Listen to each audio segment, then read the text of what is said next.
ओम नमः शिवाय। जय जय श्री महादेव।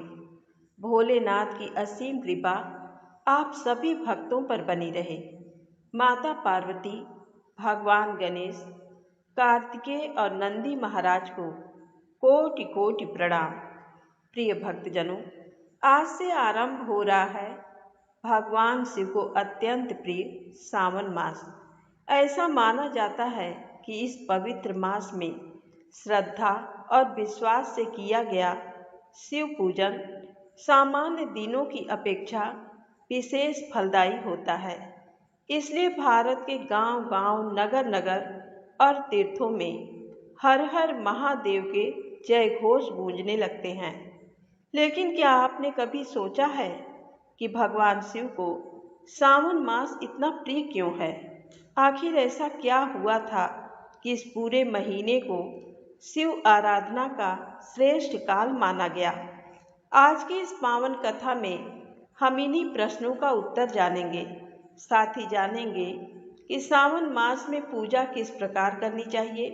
प्रिय भक्तजनों, स्कंद पुराण, शिव पुराण तथा अन्य पुराणों में भगवान शिव की महिमा का बार बार वर्णन मिलता है। शिव ऐसे देव हैं जो धन दौलत नहीं, केवल सच्ची भक्ति से प्रसन्न हो जाते हैं। वे राजा और निर्धन में कोई भेद नहीं करते।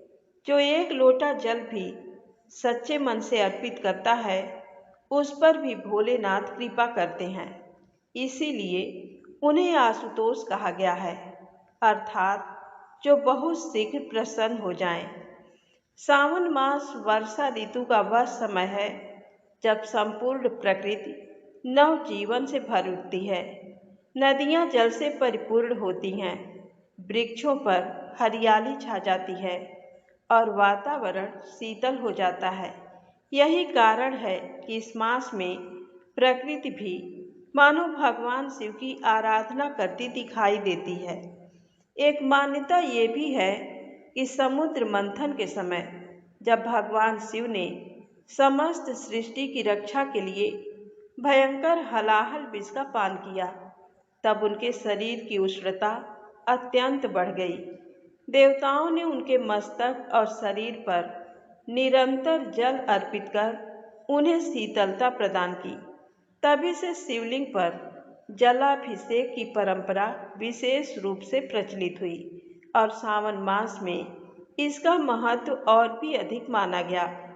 इसलिए भक्तजन इस पूरे मास में जल, गंगा जल, बेलपत्र, धतूरा, आक के पुष्प और अपनी श्रद्धा अर्पित करते हैं।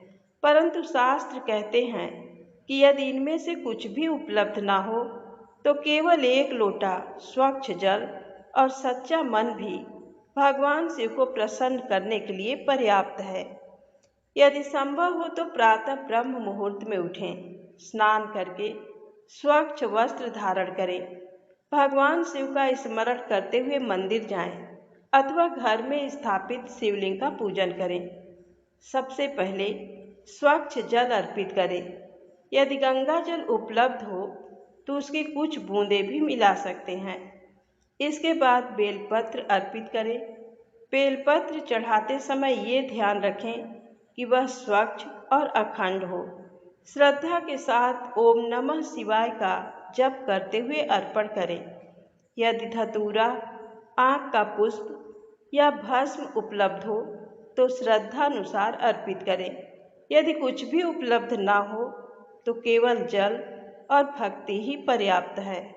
प्रिय भक्तजनों, एक बात सदैव याद रखिए, भगवान शिव बाहरी वैभव से अधिक मन की पवित्रता को देखते हैं। रावण ने भी उनकी आराधना की, मार्कंडेय ऋषि ने भी की और वन में रहने वाले अनेक साधारण भक्तों ने भी। शिव ने सभी की भक्ति का सम्मान किया। इसीलिए कभी ये मत सोचिए कि मेरे पास अधिक सामग्री नहीं है, इसलिए मेरी पूजा स्वीकार नहीं होगी। भगवान भाव के भूखे हैं। आज सावन मास का पहला दिन है और आज से आप हर दिन नियम से हमारे चैनल पर सावन मास की कथा में शिव महापुराण की कथा का श्रवण करेंगे। आप सभी से निवेदन है कि अगर आपको वीडियो पसंद आए तो प्लीज वीडियो को लाइक कीजिएगा और कमेंट में हर हर महादेव अवश्य लिखिएगा। शिव पुराण में भगवान शिव की महिमा का गुणगान किया गया है।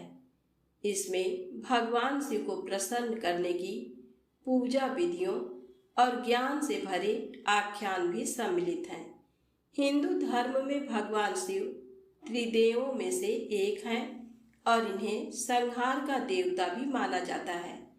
भगवान शिव को महेश, महाकाल, नीलकंठ, रुद्र आदि नामों से भी पुकारा जाता है। ऐसा भी माना जाता है कि भगवान शिव महान योगी थे और इसीलिए उन्हें आदि योगी की संज्ञा भी दी जाती है। हिंदू शास्त्रों में भगवान शिव को एक ऐसे देवता के रूप में वर्णित किया गया है जो बहुत दयालु और भोले हैं और भक्तों की एक सच्ची पुकार पर प्रसन्न हो जाते हैं। हालांकि जब भगवान शिव क्रोध में आते हैं तो सारी सृष्टि कांपने लगती है।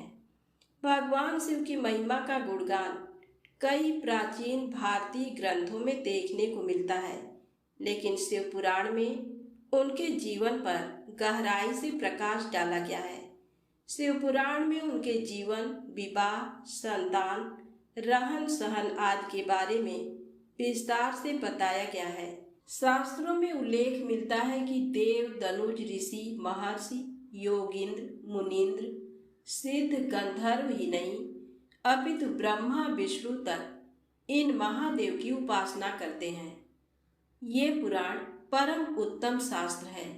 इसे इस भूतल पर भगवान शिव का वाङ्मय स्वरूप समझना चाहिए और सब प्रकार से इसका सेवन करना चाहिए। इसका पठन और श्रवण सर्व साधन रूप है। इससे शिव भक्ति पाकर श्रेष्ठतम स्थिति में पहुंचा हुआ मनुष्य शीघ्र ही शिव पद को प्राप्त कर लेता है। इसलिए संपूर्ण यत्न करके मनुष्यों ने इस पुराण को पढ़ने की इच्छा की है अथवा इसके अध्ययन को अभीष्ट साधन माना है। इसी तरह इसका प्रेम पूर्वक श्रवण भी संपूर्ण मनोवांछित फलों को देने वाला है। भगवान शिव के इस पुराण को सुनने से मनुष्य सब पापों से मुक्त हो जाता है तथा इस जीवन में बड़े बड़े उत्कृष्ट भोगों का उपभोग करके अंत में शिव लोक को प्राप्त कर लेता है। ये शिव पुराण नामक ग्रंथ 24,000 श्लोकों से युक्त है। 7 संहिताओं से युक्त ये दिव्य शिव पुराण पर ब्रह्म परमात्मा के समान विराजमान है और सबसे उत्कृष्ट गति प्रदान करने वाला है।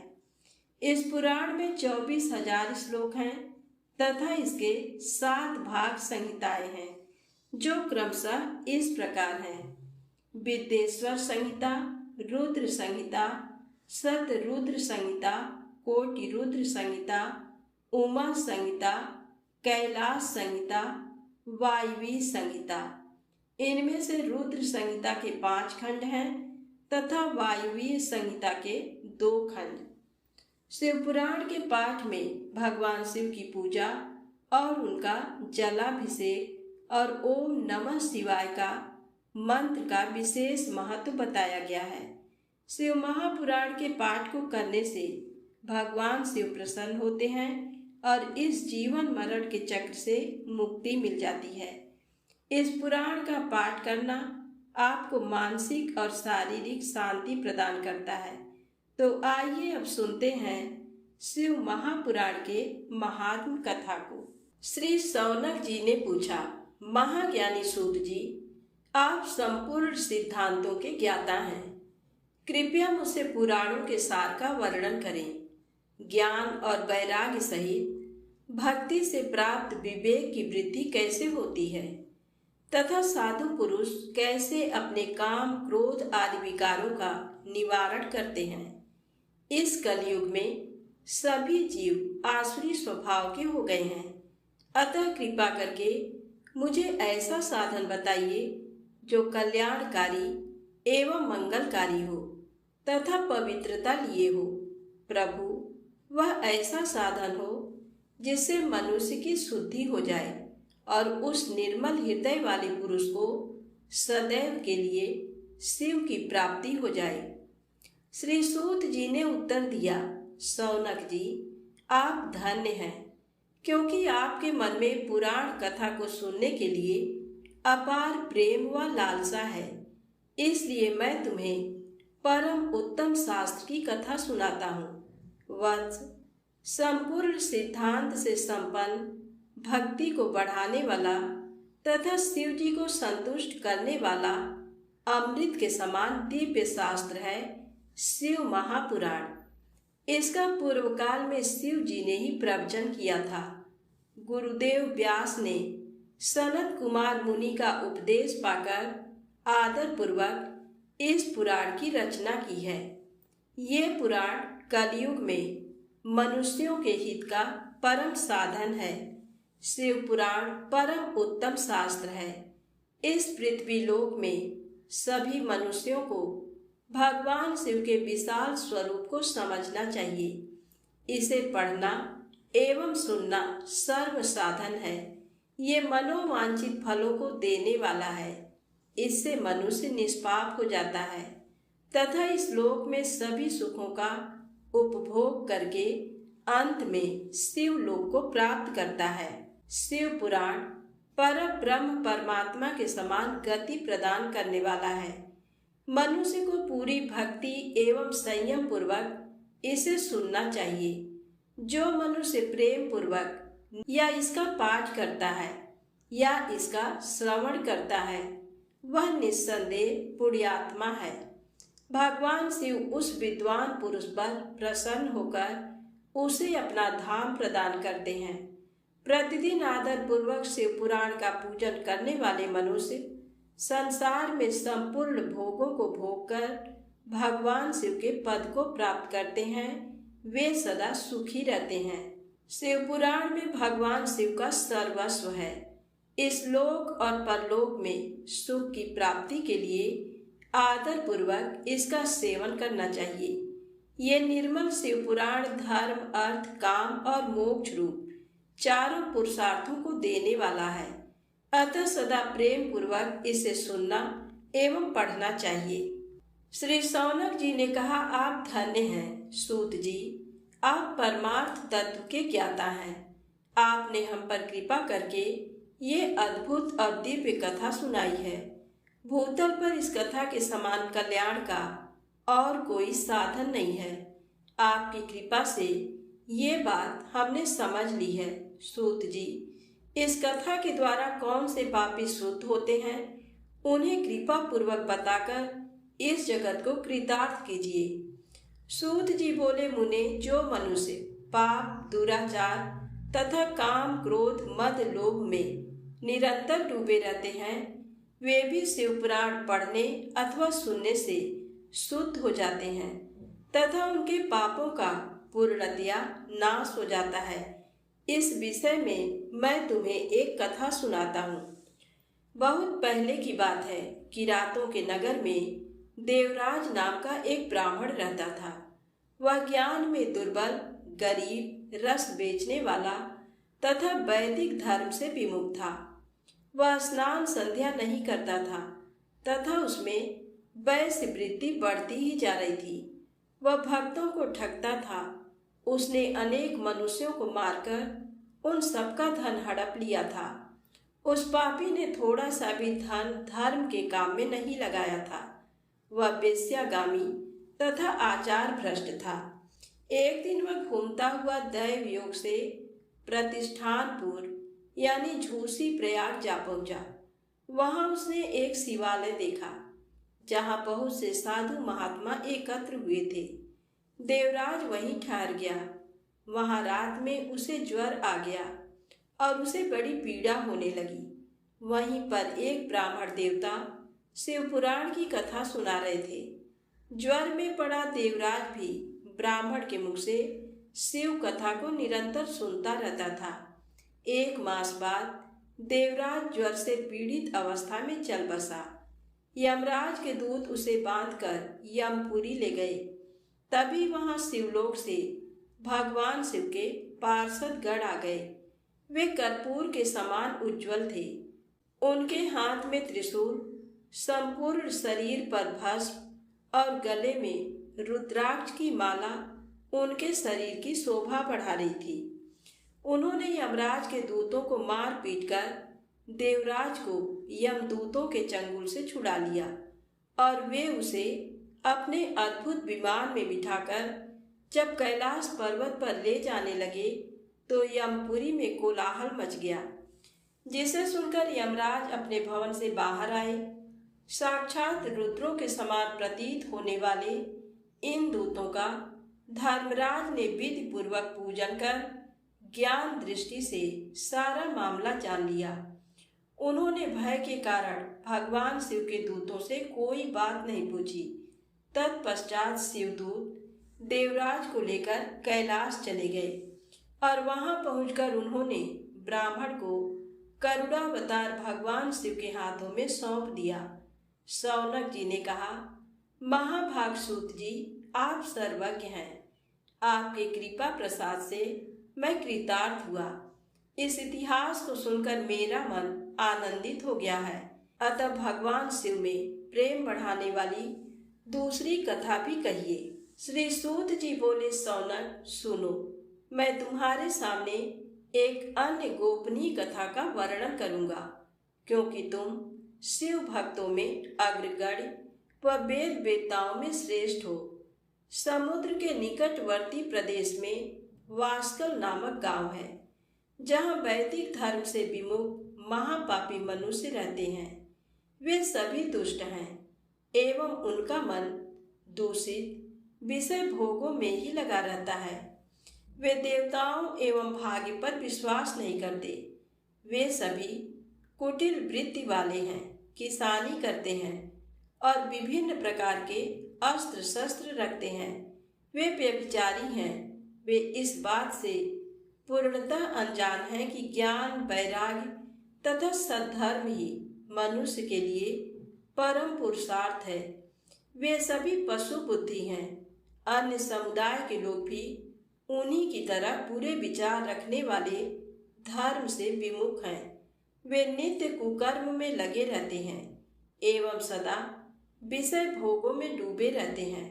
वहाँ की स्त्रियां भी बुरे स्वभाव की, स्वेच्छाचारिणी, पाप में डूबी, कुटिल सोच वाली और व्यभिचारिणी हैं। वे सभी सद्व्यवहार तथा सदाचार से सर्वथा शून्य हैं। वहाँ सिर्फ दुष्टों का निवास है। वास्कल नामक गांव में बिंदु नाम का एक ब्राह्मण रहता था। वह अधर्मी, दुरात्मा एवं महापापी था। उसकी स्त्री बहुत सुंदर थी। उसका नाम चंचुला था। वह सदा उत्तम धर्म का पालन करती थी, परंतु बिंदु वेश्यागामी था। इस तरह कुकर्म करते हुए बहुत समय व्यतीत हो गया। उसकी स्त्री काम से पीड़ित होने पर भी स्वधर्म नाश के भय से क्लेश सहकर भी काफी समय तक धर्म भ्रष्ट नहीं हुई, परंतु आगे चलकर वह भी अपने दुराचारी पति के आचरण से प्रभावित होकर दुराचारिणी और अपने धर्म से विमुख हो गई। इस तरह दुराचार में डूबे हुए उन पति पत्नी का बहुत सा समय व्यर्थ बीत गया। वेश्यागामी, दूषित बुद्धि वाला व दुष्ट ब्राह्मण बिंदु समयानुसार मृत्यु को प्राप्त हो नरक में चला गया। बहुत दिनों तक नरक के दुखों को भोग कर वह मूढ़ बुद्धि पापी विंध्य पर्वत पर भयंकर पिशाच हुआ। इधर उस दुराचारी बिंदु के मर जाने पर वह चंचुला नामक स्त्री बहुत समय तक पुत्रों के साथ अपने घर में रहती रही। पति की मृत्यु के बाद वह भी अपने धर्म से गिरकर पर पुरुषों का संग करने लगी थी।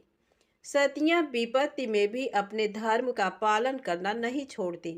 यही तो तप है। तप कठिन तो होता है, लेकिन इसका फल मीठा होता है। एक दिन दैव योग से किसी पुण्य पर्व के आने पर वह अपने भाई बंधुओं के साथ गोकर्ण क्षेत्र में गई। उसने तीर्थ के जल में स्नान किया एवं बंधुजनों के साथ यहाँ वहाँ घूमने लगी। घूमते घूमते वह एक देव मंदिर में गई। वहाँ उसने एक ब्राह्मण के मुख से भगवान शिव की परम पवित्र एवं मंगलकारी कथा सुनी। कथावाचक ब्राह्मण कह रहे थे कि जो स्त्रियां व्यभिचार करती हैं वे मरने के बाद जब यमलोक जाती हैं तब यमराज के दूत उन्हें तरह तरह से यंत्रणा देते हैं। वे उसके कामांगों को तप्त लौह दंडों से दागते हैं। तप्त लौह के पुरुष से उसका संसर्ग कराते हैं। ये सारे दंड इतनी वेदना देने वाले होते हैं कि जीव पुकार पुकार कर कहता है कि अब वह ऐसा नहीं करेगा, लेकिन यमदूत उसे छोड़ते नहीं। कर्मों का फल तो सभी को भोगना पड़ता है। देव ऋषि मनुष्य सभी इससे बंधे हुए हैं। ब्राह्मण के मुख से ये वैराग्य बढ़ाने वाली कथा सुनकर चंचुला भय से व्याकुल हो गई। कथा समाप्त होने पर सभी लोग वहां से चले गए। तब कथा बाँचने वाले ब्राह्मण देवता से चंचुला ने कहा, हे ब्राह्मण, धर्म को न जानने के कारण मेरे द्वारा बहुत बड़ा दुराचार हुआ है। स्वामी, मेरे ऊपर कृपा कर मेरा उद्धार कीजिए। आपके प्रवचन को सुनकर मुझे इस संसार से वैराग्य हो गया है। मुझ मूढ़ चित्त वाली पापिनी को धिक्कार है। मैं निंदा के योग्य हूँ। मैं बुरे विषयों में फंसकर अपने धर्म से विमुख हो गई थी। कौन मुझ जैसी कुमार्ग में मन लगाने वाली पापिनी का साथ देगा? जब यमदूत मेरे गले में फंदा डालकर मुझे बांधकर ले जाएंगे और नरक में मेरे शरीर के टुकड़े करेंगे, तब मैं कैसे उन महायातनाओं को सहन कर पाऊंगी? मैं सब प्रकार से नष्ट हो गई हूँ, क्योंकि अभी तक मैं हर तरह से पाप में डूबी रही हूँ। हे ब्राह्मण, आप मेरे गुरु हैं। आप ही मेरे माता पिता हैं। मैं आपके शरण में आई हूँ। मुझ अबला का अब आप ही उद्धार कीजिए। इस प्रकार विलाप करती हुई चंचुला ब्राह्मण देवता के चरणों में गिर पड़ी। तब ब्राह्मण ने उसे कृपा पूर्वक उठाया और इस प्रकार कहा, नारी, तुम सौभाग्यशाली हो जो भगवान शंकर की कृपा से तुमने वैराग्यपूर्ण ये कथा सुनी।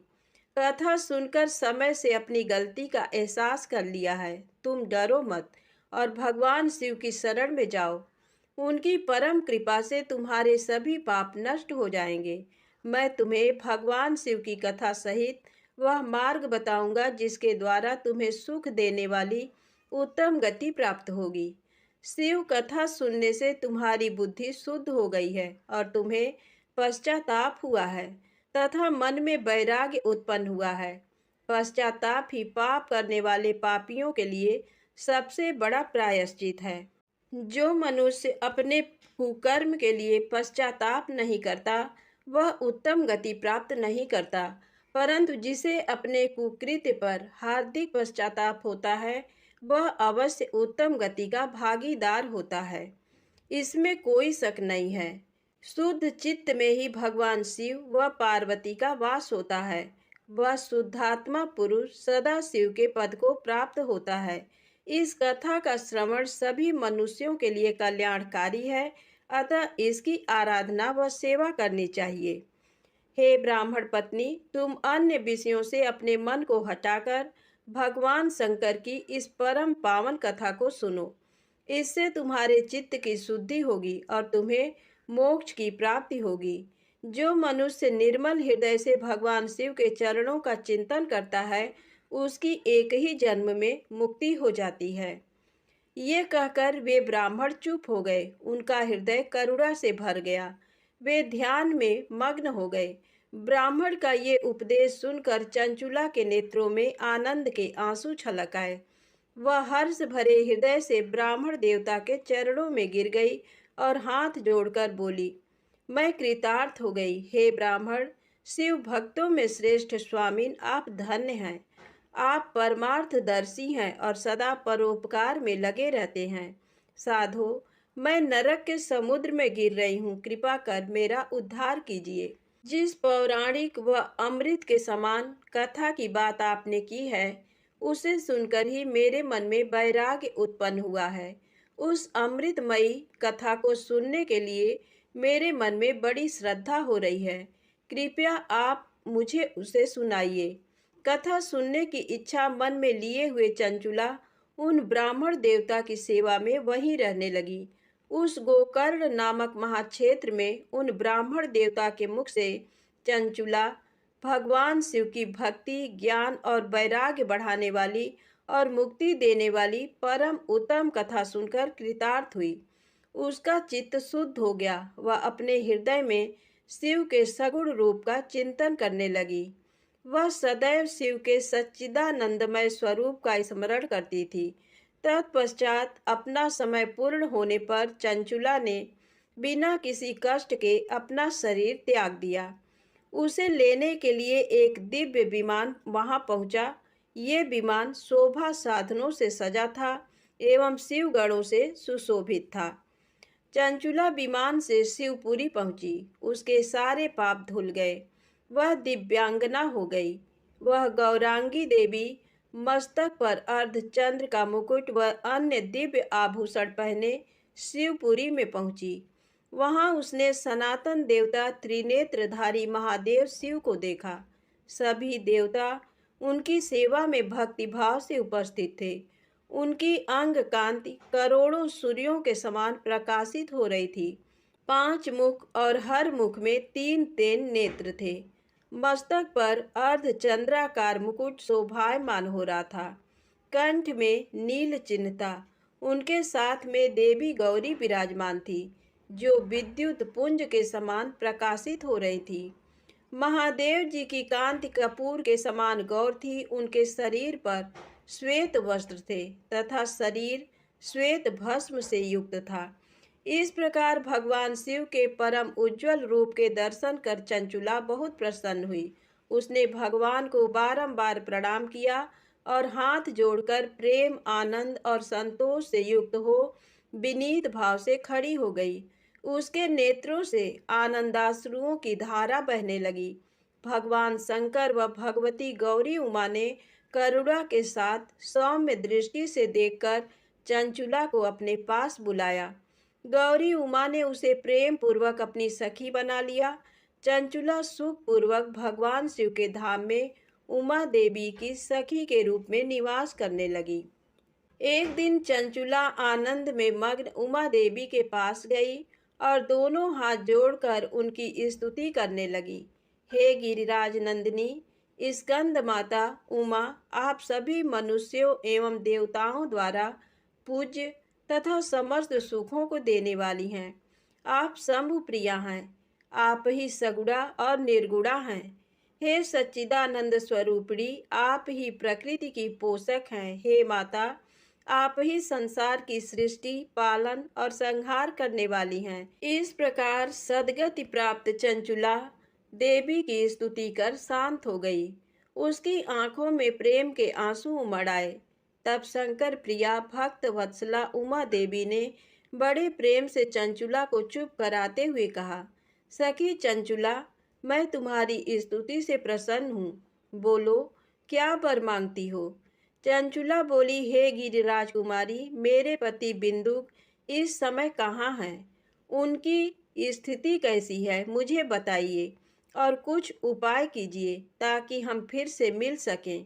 हे महादेवी, मेरे पति एक शूद्र जाति वेश्या के प्रति आसक्त थे और पाप में ही डूबे रहते थे। गिरिजा बोली, बेटी, तुम्हारा पति बिंदुक बड़ा पापी था। उसका अंत बड़ा भयानक हुआ। वेश्या का उपभोग करने के कारण वह मूर्ख नरक में अनेक वर्षों तक अनेक प्रकार के दुख भोगकर अब शेष पाप को भोगने के लिए विंध्य पर्वत पर पिशाच की योनि में रह रहा है। वह दुष्ट वहीं वायु पीकर रहता है और सब प्रकार के कष्ट सहता है। गौरी देवी की ये बात सुनकर चंचुला अत्यंत दुखी हो गई। फिर मन को किसी तरह स्थिर करती हुई दुखी हृदय से माँ गौरी से उसने एक बार फिर पूछा, हे महादेवी, मुझ पर कृपा कीजिए और मेरे पापी पति का अब उद्धार कर दीजिए। कृपा करके मुझे वह उपाय बताइए जिससे मेरे पति को उत्तम गति प्राप्त हो सके। गौरी देवी ने कहा, यदि तुम्हारा पति भगवान शिव की पुण्यमयी उत्तम कथा सुने तो वह इस दुर्गति को पार करके उत्तम गति का भागी हो सकता है। अमृत के समान मधुर गौरी देवी का ये वचन सुनकर चंचुला ने दोनों हाथ जोड़कर मस्तक झुकाकर उन्हें बारंबार प्रणाम किया तथा प्रार्थना की कि मेरे पति को भगवान शिव की कथा सुनाने की व्यवस्था कीजिए। ब्राह्मण पत्नी चंचुला के बार बार प्रार्थना करने पर शिव प्रिया गौरी देवी ने भगवान शिव की महिमा का गान करने वाले गंधर्वराज तुम्बुरु को बुलाकर कहा, तुम्बुरो, तुम्हारी भगवान शिव में प्रीति है। तुम मेरे मन की सभी बातें जानकर मेरे कार्यों को सिद्ध करते हो। तुम मेरी इस सखी के साथ विंध्य पर जाओ, वहाँ एक महाघोर और भयंकर पिशाच रहता है। पूर्व जन्म में वह पिशाच बिंदुक नामक ब्राह्मण मेरी इस सखी चंचुला का पति था। वह वेश्यागामी हो गया था। उसने स्नान संध्या आदि नित्य कर्म छोड़कर अपवित्र रहने लगा। क्रोध के कारण उसकी बुद्धि भ्रष्ट हो गई। दुर्जनों से उसकी मित्रता तथा सज्जनों से द्वेष बढ़ गया था। वह अस्त्र शस्त्र से हिंसा करता, लोगों को सताता और उनके घरों में आग लगा देता था। चांडालों से दोस्ती करता, वह रोज वेश्या के पास जाता था। पत्नी को त्याग कर दुष्ट लोगों से दोस्ती कर उन्हीं के संपर्क में रहता था। वह मृत्यु तक दुराचार में फंसा रहा। मृत्यु के बाद उसे पापियों के भोग स्थान यमपुर ले जाया गया। वहाँ घोर नरकों को सहकर इस समय वह विंध्य पर पिशाच बनकर रह रहा है और पापों का फल भोग रहा है। तुम उसके सामने परम पुण्यमयी पापों का नाश करने वाली भगवान शिव की दिव्य कथा का प्रवचन करो। इस कथा को सुनने से उसका हृदय सभी पापों से मुक्त होकर शुद्ध हो जाएगा और वह प्रेत योनि से मुक्त हो जाएगा। दुर्गति मुक्त होने पर उस बिंदुक नामक पिशाच को विमान पर बिठाकर तुम भगवान शिव के पास ले आना। माँ उमा का आदेश पाकर गंधर्वराज तुम्बरो प्रसन्नता पूर्वक अपने भाग्य की सराहना करते हुए चंचुला को साथ लेकर विमान से पिशाच के निवास स्थान विंध्य पर्वत पर गया। वहां पहुंचकर उसने उस विकराल आकृति वाले पिशाच को देखा। उसका शरीर विशाल था, उसकी ठोड़ी बड़ी थी। वह कभी हंसता, कभी रोता, कभी उछलता था।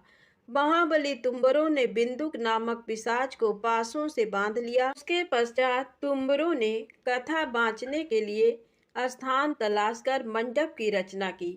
शीघ्र इस बात का पता लोगों को चल गया कि एक पिशाच के उद्धार हेतु देवी पार्वती की आज्ञा से तुम्बरो भगवान शिव की कथा सुनाने विंध्य पर्वत पर आया है।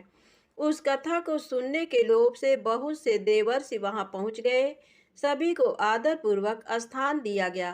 पिशाच बिंदुक को पासों में बांधकर आसन पर बिठाया गया और तब तुम्बरू ने परम उत्तम भगवान शिव की अमृत कथा का गान शुरू किया, जिससे सभी श्रोता कृतार्थ हो गए। परम पुण्यमय कथा को सुनकर पिशाच सभी पापों से मुक्त हो गया और उसने पिशाच शरीर का त्याग कर दिया। शीघ्र ही उसका रूप दिव्य हो गया। उसका शरीर गौर वर्ण का हो गया। शरीर पर श्वेत वस्त्र एवं पुरुषों के आभूषण आ गए। इस प्रकार दिव्य देहधारी होकर बिंदुक अपनी पत्नी चंचुला के साथ स्वयं भी भगवान शिव का गुणगान करने लगा। उसे इस दिव्य रूप में देखकर सभी को बहुत आश्चर्य हुआ। उसका मन परम आनंद से परिपूर्ण हो गया। सभी भगवान महेश्वर के अद्भुत चरित्र को सुनकर कृतार्थ हो उसका यशोगान करते हुए अपने अपने धाम को चले गए। बिंदुक अपनी पत्नी चंचुला के साथ विमान में बैठकर शिवपुरी की ओर चल दिया। महेश्वर के गुणों का गान करता हुआ बिंदुक अपनी पत्नी चंचुला व तुम्बरू के साथ शीघ्र ही शिवधाम पहुंच गया। भगवान शिव व देवी पार्वती ने उसे अपना पार्षद बना लिया। दोनों पति पत्नी सुखपूर्वक भगवान महेश्वर एवं देवी गौरी के श्री चरणों में अविचल निवास पाकर धन्य हो गए। सौनक जी कहते हैं, महाप्राज्ञ सूत जी, आप धन्य एवं शिव भक्तों में श्रेष्ठ हैं। हम पर कृपा कर हमें कल्याणमय शिव पुराण के श्रवण की विधि बताइए, जिससे सभी श्रोताओं को संपूर्ण उत्तम फल की प्राप्ति हो। सूत जी ने कहा, मुने सौनक, तुम्हें संपूर्ण फल की प्राप्ति के लिए मैं शिव महापुराण की विधि सविस्तार बताता हूँ। सर्वप्रथम किसी ज्योतिषी को बुलाकर दान से संतुष्ट कर उसे कथा का शुभ मुहूर्त निकलवाना चाहिए और उसकी सूचना का संदेश सभी लोगों तक पहुंचाना चाहिए कि हमारे यहाँ शिव पुराण की कथा होने वाली है। अपने कल्याण की इच्छा रखने वालों को इसे सुनने अवश्य पधारना चाहिए। देश देश में जो भी भगवान शिव के भक्त हों तथा शिव कथा के कीर्तन और श्रवण के उत्सुक हों, उन सभी को आदर पूर्वक बुलाना चाहिए और उनका आदर सत्कार करना चाहिए। शिव पुराण सुनने के लिए मंदिर, तीर्थ, वन प्रांत अथवा घर में ही उत्तम स्थान का निर्माण करना चाहिए। केले के खंभों से सुशोभित कथा मंडप तैयार कराएं। उसे सब और फल, पुष्प, सुंदर चंदोमे से अलंकृत करना चाहिए। चारों कोनों पर ध्वज लगाकर उसे विभिन्न सामग्री से सुशोभित करें।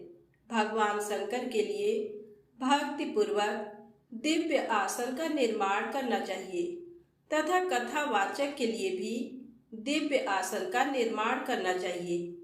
नियम पूर्वक कथा सुनने वालों के लिए भी सुयोग्य आसन की व्यवस्था करें तथा अन्य लोगों के बैठने की भी व्यवस्था करें।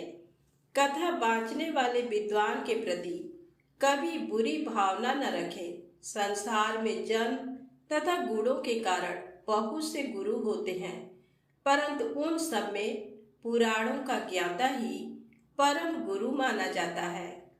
पुराण वेत्ता पवित्र, शांत, साधु, ईर्ष्या पर विजय प्राप्त करने वाला और दयालु होना चाहिए। ऐसे गुणी मनुष्य को इस पुण्यमयी कथा को बाँचना चाहिए। सूर्योदय से 3:30 पहर तक इसे बाँचने का उपयुक्त समय है। मध्याह्न काल में 2 घड़ी तक कथा बंद रखनी चाहिए ताकि लोग मल मूत्र का त्याग कर सकें। जिस दिन से कथा शुरू हो रही है उससे 1 दिन पहले व्रत ग्रहण करें। कथा के दिनों में प्रातः काल का नित्य कर्म संक्षेप में कर लेना चाहिए। वक्ता के पास उसकी सहायता हेतु एक विद्वान व्यक्ति को बैठाना चाहिए जो कि सब प्रकार के संशयों को दूर कर लोगों को समझाने में कुशल हो। कथा में आने वाले विघ्नों को दूर करने के लिए सर्वप्रथम गणेश जी का पूजन करना चाहिए। भगवान शिव व शिव पुराण की भक्ति भाव से पूजा करें। तत्पश्चात श्रोता तन मन से शुद्ध होकर आदर पूर्वक शिव पुराण की कथा सुने। जो वक्ता और श्रोता अनेक प्रकार के कर्मों से भटक रहे हों, काम आदि 6 विकारों से युक्त हों, वे पुण्य के भागी नहीं हो सकते। जो मनुष्य अपनी सभी चिंताओं को भूलकर कथा में मन लगाते हैं, उन शुद्ध बुद्धि मनुष्यों को उत्तम फल की प्राप्ति होती है। सूत जी बोले, सौनक, शिव पुराण सुनने का व्रत लेने वाले पुरुषों के लिए जो नियम है उन्हें भक्ति पूर्वक सुनो। शिव पुराण की पुण्यमयी कथा नियम पूर्वक सुनने से बिना किसी विघ्न बाधा के उत्तम फल की प्राप्ति होती है। दीक्षा रहित मनुष्य को कथा सुनने का अधिकार नहीं है, अतः पहले वक्ता से दीक्षा ग्रहण करनी चाहिए। नियम पूर्वक कथा सुनने वाले मनुष्य को ब्रह्मचर्य का अच्छी तरह से पालन करना चाहिए। उसे भूमि पर सोना चाहिए, पत्तल में खाना चाहिए तथा कथा समाप्त होने पर ही अन्न ग्रहण करना चाहिए। सामर्थ मनुष्य को शुद्ध भाव से शिव पुराण की कथा की समाप्ति तक उपवास रखना चाहिए और एक ही बार भोजन करना चाहिए। जिसने कथा का व्रत ले रखा हो उसे प्याज, लहसुन, हींग, गाजर, मादक वस्तु तथा आमिष कही जाने वाली वस्तुओं को त्याग देना चाहिए। ऐसा मनुष्य प्रतिदिन सत्य, शौच, दया, मौन, सरलता, विनय तथा हार्दिक उदारता आदि सद्गुणों को अपनाए तथा साधु संतों की निंदा का त्याग कर नियम पूर्वक कथा सुने। सकाम मनुष्य इस कथा के प्रभाव से अपनी अभीष्ट कामना प्राप्त करता है और निष्काम मोक्ष प्राप्त करता है। सभी स्त्री पुरुषों को विधि विधान से शिव पुराण की उत्तम कथा को सुनना चाहिए। महर्षि शिव पुराण की समाप्ति पर श्रोताओं को भक्ति पूर्वक भगवान शिव की पूजा की तरह पुराण पुस्तक की पूजा भी करनी चाहिए तथा इसके पश्चात विधि पूर्वक वक्ता का भी पूजन करना चाहिए। पुस्तक को रखने के लिए नया और सुंदर बस्ता बनाएं। पुस्तक व वक्ता की पूजा के उपरांत वक्ता की सहायता हेतु बुलाए गए पंडित का भी सत्कार करना चाहिए। कथा में पधारे अन्य ब्राह्मणों को भी अन्न धन का दान दे। गीत वाद्य और नृत्य से उत्सव को महान बनाए। विरक्त मनुष्य को कथा समाप्ति पर गीता का पाठ करना चाहिए तथा गृहस्थ को श्रवण कर्म की शांति हेतु होम करना चाहिए। होम रुद्र संहिता के श्लोकों द्वारा अथवा गायत्री मंत्र के द्वारा करें। यदि हवन करने में असमर्थ हो तो भक्ति पूर्वक शिव सहस्र नाम का पाठ करें। कथा श्रवण संबंधी व्रत की पूर्णता के लिए शहद से बनी खीर का भोजन 11 ब्राह्मणों को कराकर उन्हें दक्षिणा दें। समृद्ध मनुष्य 3 तोले सोने का एक सुंदर सिंहासन बनाए और उसके ऊपर लिखी अथवा लिखाई हुई शिव पुराण की लिखी पोथी विधि पूर्वक स्थापित करे तथा पूजा करके दक्षिणा चढ़ाएं। फिर आचार्य का वस्त्र आभूषण एवं गंध से पूजन करके दक्षिणा सहित वह पुस्तक उन्हें भेंट कर दे। शौनक इस पुराण के दान के प्रभाव से भगवान शिव का अनुग्रह पाकर मनुष्य भव बंधन से मुक्त हो जाता है। शिव पुराण को विधि पूर्वक संपन्न करने पर यह संपूर्ण फल देता है तथा भोग और मोक्ष प्रदान करता है। मुने शिव पुराण का सारा महात्म जो संपूर्ण फल देने वाला है मैंने तुम्हें सुना दिया है। अब आप और क्या सुनना चाहते हो? श्रीमान, शिव पुराण सभी पुराणों के माथे का तिलक है। जो मनुष्य सदा भगवान शिव का ध्यान करते हैं, जिनकी वाणी शिव के गुणों की स्तुति करती है और जिनके दोनों कान उनकी कथा सुनते हैं, उनका जीवन सफल हो जाता है। वे संसार सागर से पार हो जाते हैं। ऐसे लोग इहलोक और परलोक में सदा सुखी रहते हैं। भगवान शिव के सच्चिदानंदमय स्वरूप का स्पर्श पाकर ही समस्त प्रकार के कष्टों का निवारण हो जाता है। उनकी महिमा जगत के बाहर और भीतर दोनों जगह विद्यमान है। उन अनंत आनंद रूप परम शिव की मैं शरण लेता हूँ। प्रेम से बोले शंकर भगवान, गौरी माता की जय हो।